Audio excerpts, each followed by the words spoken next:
comes from the Greek word helios, which means sun. Helium was discovered on the sun before it was found on Earth. A slightly more complex atom than hydrogen, helium has 2 electrons, 2 protons, and 2 particles called neutrons. A neutron has no electrical charge and can be thought of as an electron and a proton combined.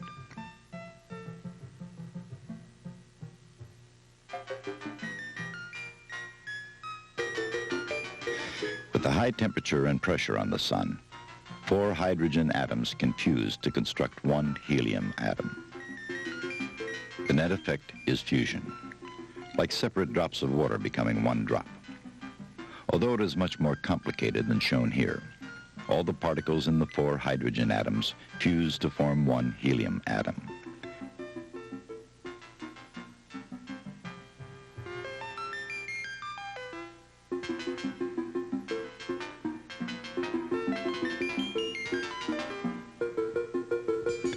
To see if the helium atom has the same mass as the 4 hydrogen atoms combined, a cash register is used to keep track of the atomic units of mass. First, there were 4 hydrogen atoms, then 1 helium. The fusion resulted in the loss of a small amount of mass, which corresponded to a large amount of energy. Physicists now know that whenever energy is given off, there is a corresponding loss of mass.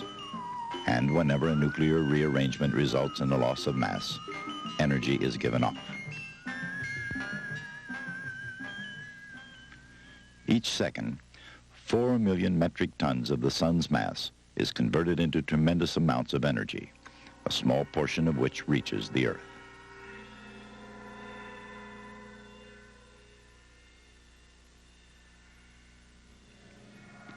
The sun is so large that it will take millions of years before the Earth will feel the effect of the sun's reduced size.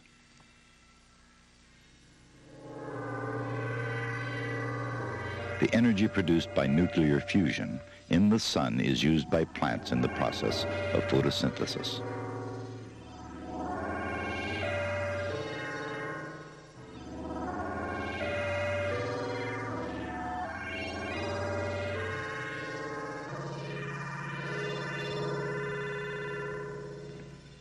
When the sun's energy is stored in plants and fossil fuels, only electrons, not nuclei, are affected.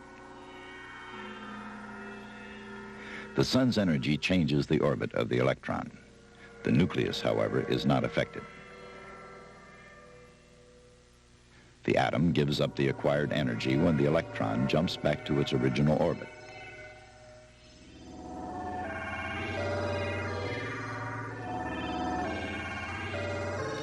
Also, in chemical burning, the nucleus is not affected, only the electrons. However, energy can be released from the nucleus through nuclear fission. This is a model of the most complex atom found in nature, the uranium atom.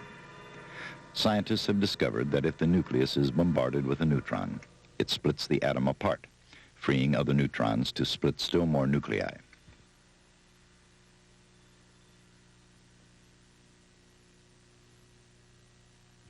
This is known as a chain reaction. The splitting of a nucleus is called nuclear fission. The uranium-235 atom is chosen to demonstrate the atomic units. It usually splits into 2 parts, with masses almost alike.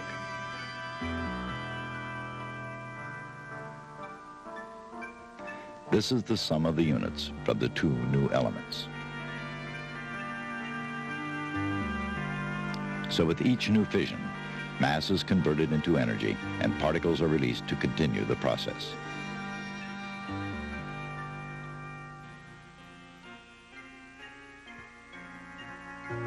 Until now, nearly all of the energy used on Earth has come from the burning of limited sources of fossil fuels, a process involving the rearrangement of electrons.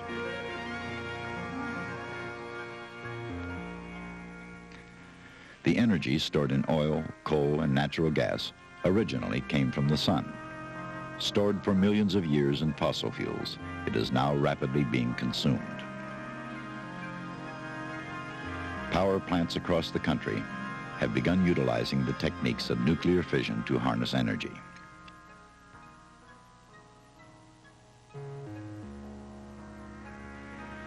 The byproducts of nuclear fission, though, can be very hazardous if not disposed of properly.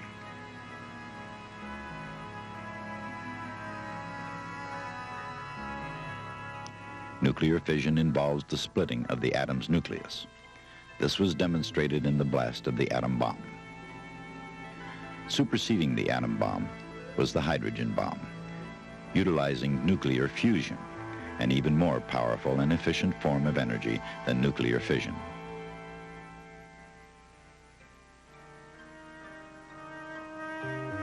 Through nuclear fusion, and because of its tremendous size, the sun releases energy every second, equivalent to the simultaneous blast of billions of the world's largest hydrogen bombs. Now scientists are working on obtaining energy from the controlled fusion of atoms. Controlled nuclear fusion and eventual fusion reactors are still the subject of intense research.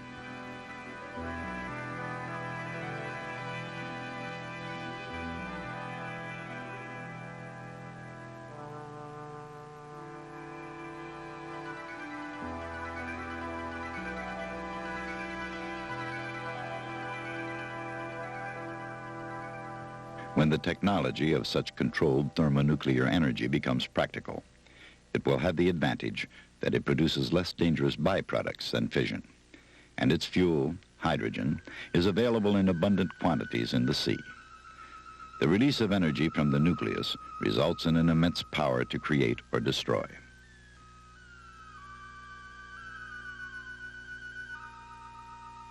There's an interesting paradox here. Thermonuclear fusion, the transformation of hydrogen to helium, produces gamma ray light, not visible light. Yet the sun obviously produces visible light. That's how we see it. Well, where does that light come from? When we look at the sun, a couple of apparent paradoxes come to mind. One is, what do we actually see when we look at the sun? Because the sun is a ball of gas, and gases are invisible. In fact, I have some gas in my hand. You can't see anything.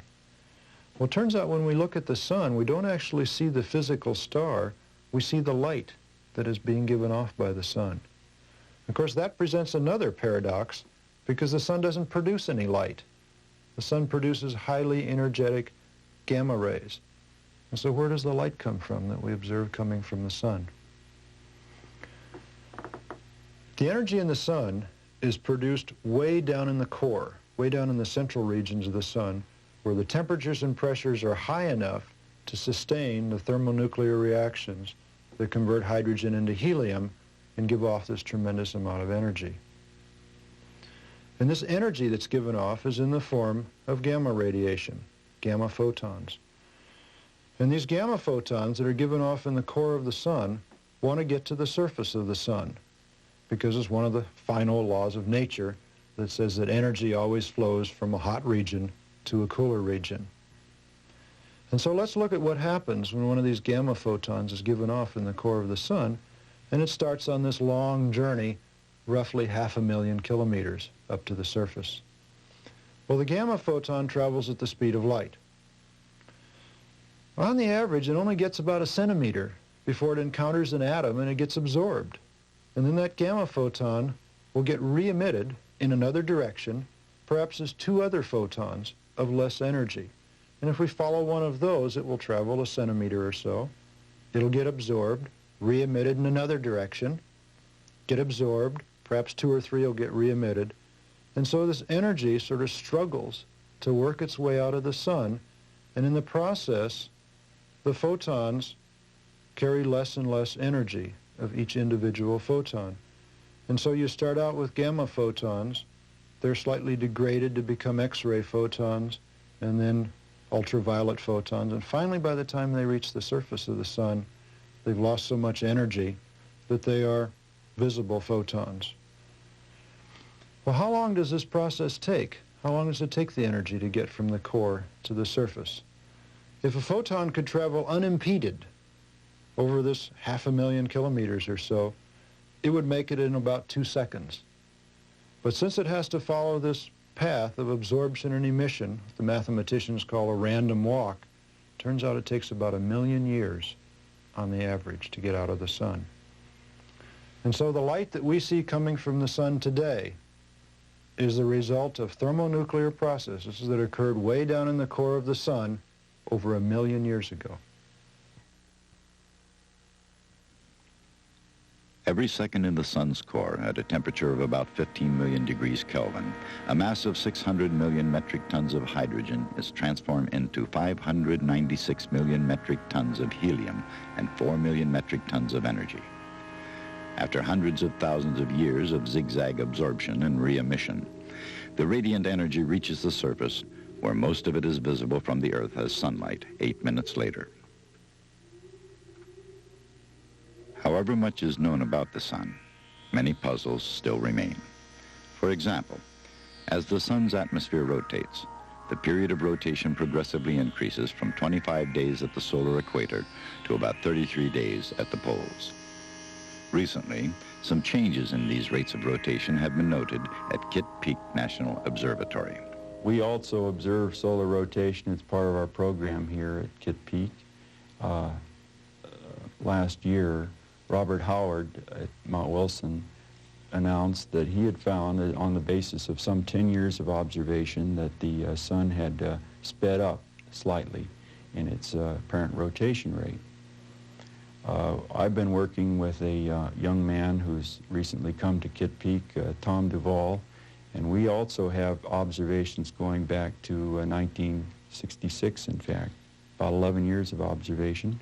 And indeed, we do verify Howard's finding that the sun appears to have sped up a little bit over this length of time. We simply do not know of what would cause the rotation to vary. The whole sun, of course, cannot be varying. It must be only a layer, a very thin layer, because you just can't change the amount of momentum of a huge body such as the sun. I suppose it could be related somehow to the coupling between the magnetic fields inside the sun, which may rotate at a different rate than the surface as we see it, and the surface features. Sometimes that coupling may be stronger than other times. Energy is constantly being transferred on Earth, in space, on the sun. 3 methods of transferring energy from one given point to another are convection, conduction, and radiation. Convection is the method in which material circulates between hot and cool regions, transferring thermal energy to the cool region. Lava flowing from a volcano,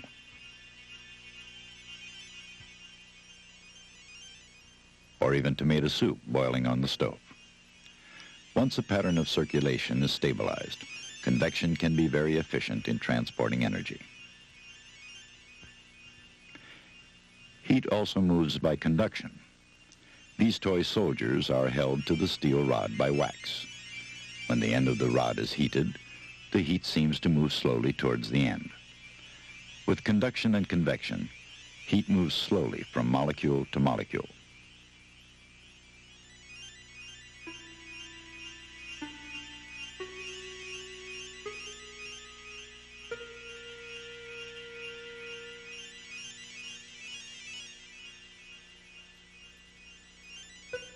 However, another important way heat is transported is through radiation.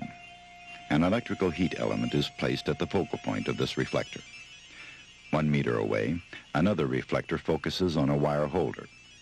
Several centimeters away, the unfocused heat is not very intense. The focal point is 1 meter away.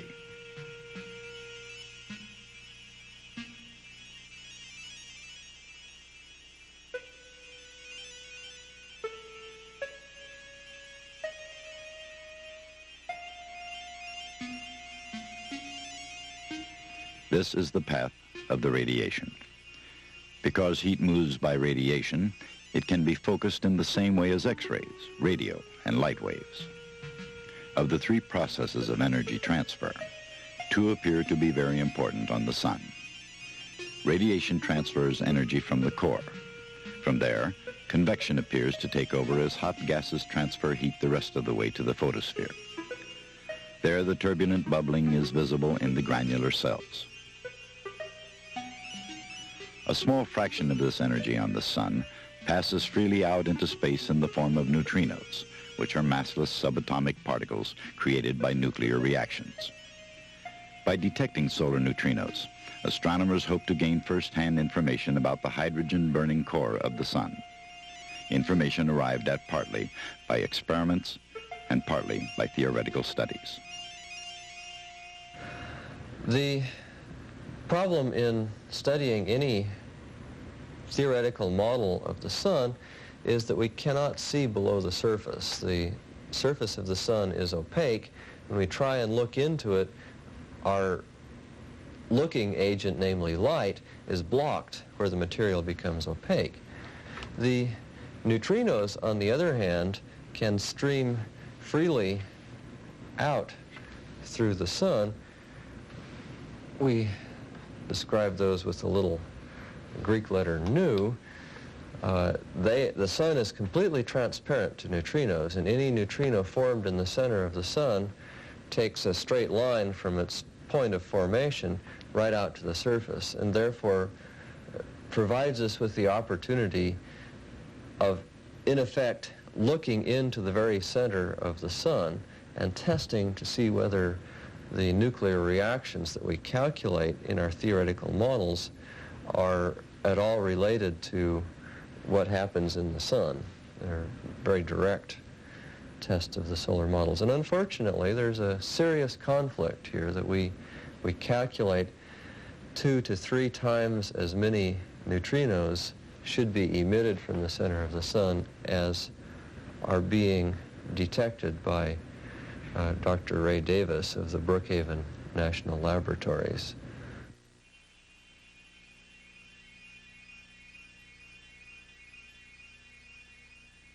One of the subatomic particles traveling unhindered from the center of the sun is the neutrino.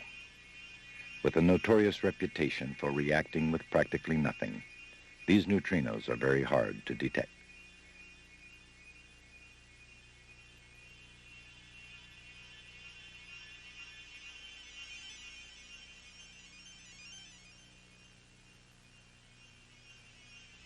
In an attempt to count these elusive particles, nuclear scientists have built a specially designed solar telescope and buried it in a gold mine 5,000 feet underground in the Black Hills of South Dakota. Not a conventional telescope with lenses and highly polished mirrors, but a large, crude steel tank filled with 100,000 gallons of dry cleaning fluid. 4 or 5 times a year, these nuclear astronomers come to the home state gold mine and blow helium gas through the tank to churn up the cleaning fluid.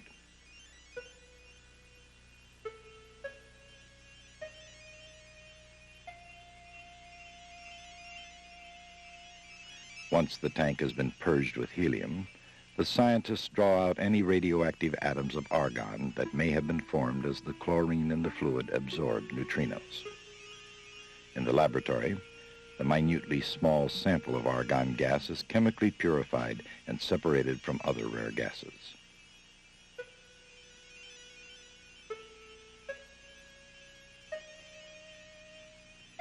It's carefully shunted into a very small counter. The quantity of argon present indirectly indicates the number of neutrinos which pass through the tank.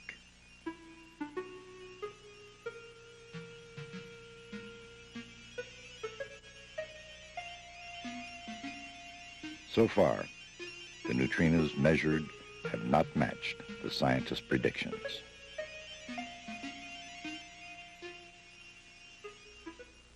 The cause for this discrepancy between observed and predicted neutrino flux is something that we really don't understand at the present time. Presently, I'm trying to evaluate the uncertainties in the theoretical models to see whether there's a possibility that it's the combination of a lot of uncertainties that go into building one of these models, or whether there's something fundamentally wrong with the physics. The general suspicion is that there's something fundamentally wrong with the physics that we use in calculating a theoretical model of the sun. Perhaps the sun did not form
two planets that never stray far from the sun.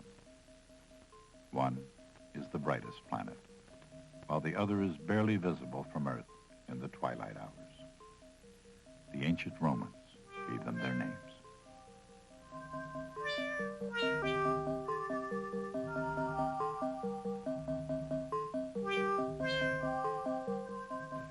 The word planet means wanderer, and the ancients counted 7 of these wanderers among the background stars, and they numbered among them the sun and the moon.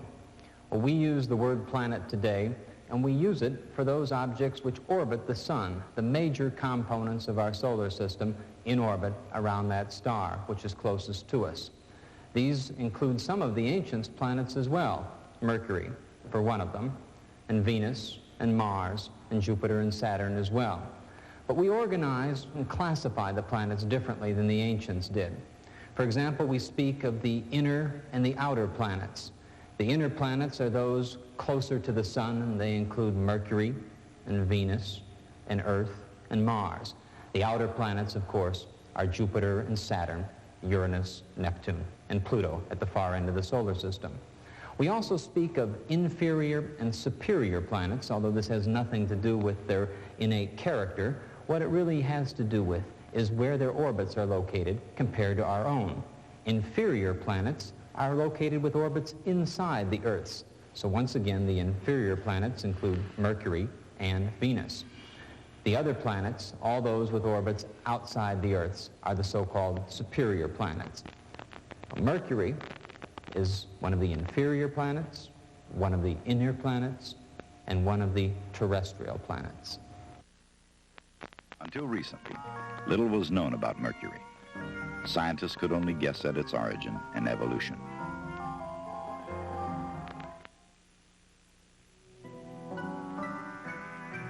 Like the planet Mars, it could have had violent volcanoes and dark canyons scarred by violent winds.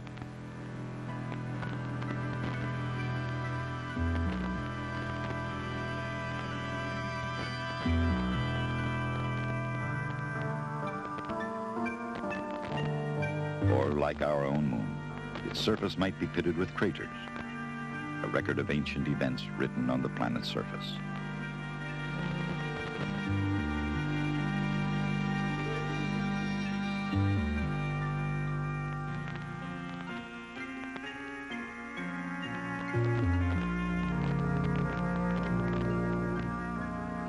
From observations conducted between 1924 through 1929, astronomer E.M. Antoniadi prepared a map of Mercury's surface.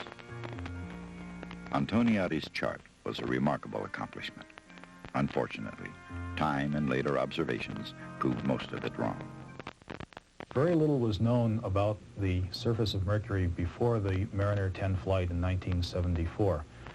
Optical astronomers had examined the planet for some centuries, but Mercury is a very difficult object astronomically since it never gets very far away from the sun and is always observed in the glare of either the setting or the rising sun. As a result, only some very dusky markings had been seen, and those were not enough to give a very good picture of the planet's surface. The markings were conjectural, and they even led to a rotational period which we now know to be incorrect. Also, the best photographs of Mercury taken from Earth added little to our knowledge. But later, as we learned to travel in space, the electronic cameras of Mariner 10 revealed the planet in startling detail. The Mariner 10 photographs revealed early craters on Mercury for the first time. One of these craters was formed by a massive rock, perhaps a small planet that crashed into Mercury.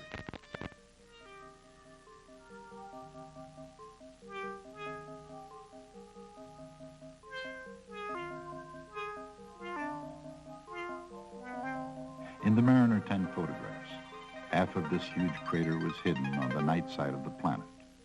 Today, this huge crater is called Caloris.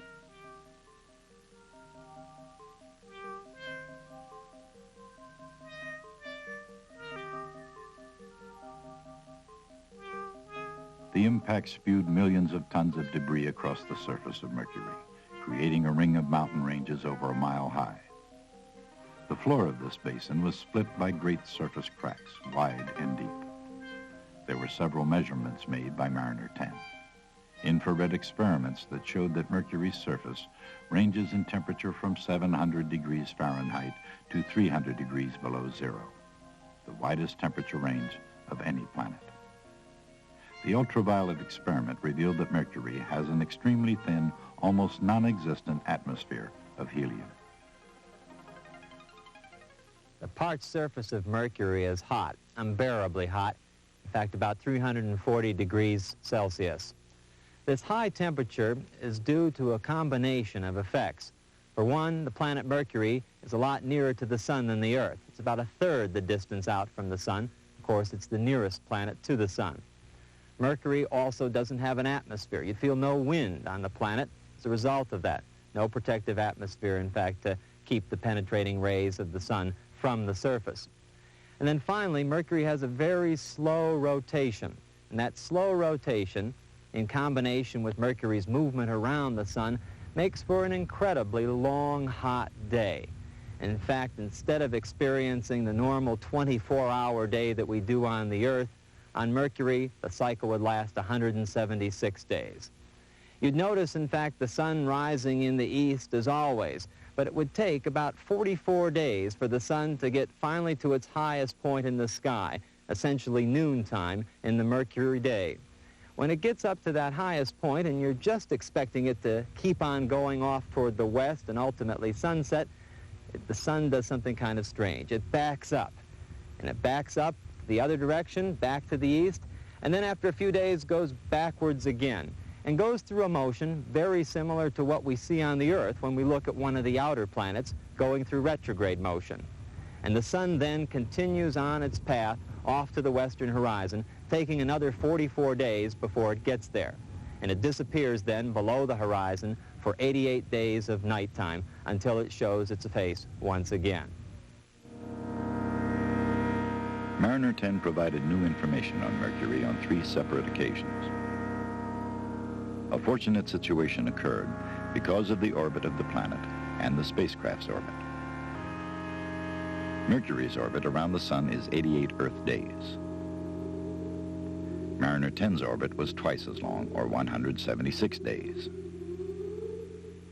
These synchronous orbits allowed Mariner 10 to fly past Mercury a second and a third time. The path of the first flyby was on the dark side of Mercury. The second encounter sent the spacecraft past the light side of the planet specifically for photography.